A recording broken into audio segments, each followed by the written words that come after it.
ಅಯೋಧ್ಯೆಯಲ್ಲಿ ರಾಮ ಮಂದಿರ ಲೋಕಾರ್ಪಣೆಗೆ ದಿನಗಣನೆ ಆರಂಭವಾಗಿದೆ. ಕೋಟ್ಯಾಂತರ ಜನರು ರಾಮಲಲ್ಲಾ ಮೂರ್ತಿಯನ್ನು ಕಣ್ತುಂಬಿಕೊಳ್ಳಲಿಕ್ಕೆ ಕಾತರದಿಂದ ಕಾಯ್ತಾ ಇದ್ದಾರೆ.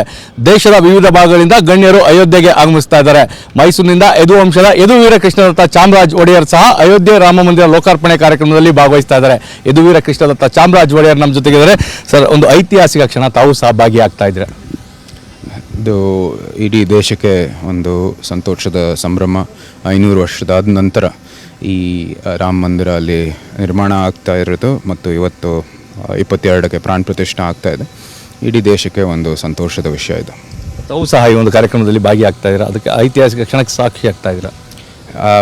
ಅದು ನಮ್ಮ ನಿಜವಾಗ್ಲೂ ಅದೇ ನೀವು ಹೇಳೋ ರೀತಿ ಇದು ಒಂದು ಐತಿಹಾಸಿಕ ಕ್ಷಣ.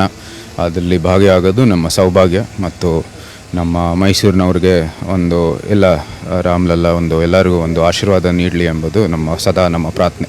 ಯಾಕಂದರೆ ಯದುವಂಶದ ಒಂದು ಇದು ದ್ವಾಪರ ಯುಗದಿಂದ ಆರಂಭವಾದಂಥದ್ದು. ಆ ಒಂದು ಕನೆಕ್ಟಿವಿಟಿ ಏನಿದೆ ಮೈಸೂರಿನಿಂದ ಅಯೋಧ್ಯೆವರೆಗೂ ತೆಗೆದುಕೊಂಡು ಹೋಗ್ತಾ ಇದೆಯಾ ಅಂತ?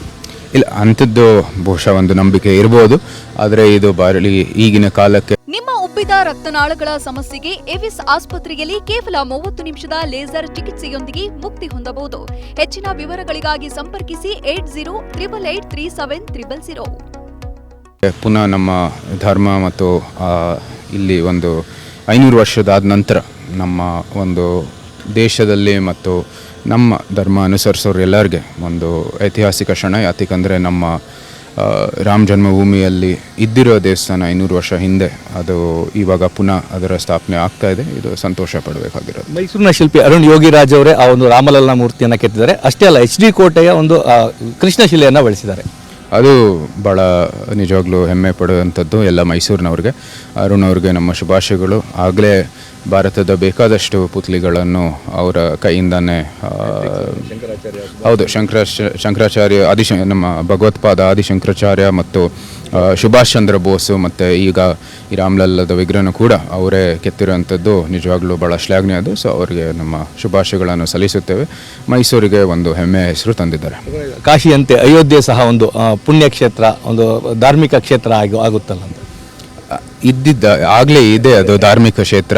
ನಮ್ಮ ಪುರಾಣಗಳೆಲ್ಲ ಓದಿದ್ರೆ ಅದು ಅಯೋಧ್ಯೆಯ ಮಹಾತ್ಮೆ ಮತ್ತು ಅಯೋಧ್ಯೆಗೆ ನಮ್ಮ ಧರ್ಮ ಅನುಸರಿಸೋರು ಎಲ್ಲರಿಗೂ ಎಷ್ಟು ಪ್ರಮುಖವಾದ ಸ್ಥಳ ಅಂತ ಗೊತ್ತಾಗುತ್ತೆ. ಅದು ಯಾವಾಗಲೂ ಇದ್ದೇ ಇತ್ತು, ಒಂದು ಧಾರ್ಮಿಕ ಕ್ಷೇತ್ರ. ಅದು ಇವಾಗಲೂ ಇದೆ, ನಿರಂತರವಾಗಿ ಅಲ್ಲಿ ಆರಾಧನೆ ನಡೀತಾ ಇದೆ. ಈಗ ದೇವಸ್ಥಾನ ನಿರ್ಮಾಣ ಆಗ್ತಾ ಇದೆ ಅಷ್ಟೇ. ಇದು ಯದುವೀರ ಕೃಷ್ಣದತ್ತ ಚಾಮರಾಜ ಒಡೆಯರ್ ಅವರ ಮಾತುಗಳು. ಆ ಒಂದು ಕಾರ್ಯಕ್ರಮದಲ್ಲಿ ಭಾಗಿಯಾಗಿರೋದು ನಿಜಕ್ಕೂ ಖುಷಿಯನ್ನ ಕೊಡ್ತಾ ಇದೆ. ಖಂಡಿತವಾಗಿಯೂ ಇದು ನನ್ನ ಸೌಭಾಗ್ಯ, ಜೊತೆಗೆ ಅದು ಧಾರ್ಮಿಕ ಕ್ಷೇತ್ರವಾಗಿ ಇತ್ತು, ಮುಂದೆಯೂ ಸಹ ಒಂದು ಪವಿತ್ರ ಕ್ಷೇತ್ರವಾಗಿ ಇರುತ್ತೆ ಅನ್ನೋ ಒಂದು ಮಾತನಾಡಿದ್ದಾರೆ. ಕ್ಯಾಮ್ರಾ ಪರ್ಸನ್ ಪ್ರಮೋದ್ ಜೊತೆ ರಾಮ್, TV9 ಮೈಸೂರು.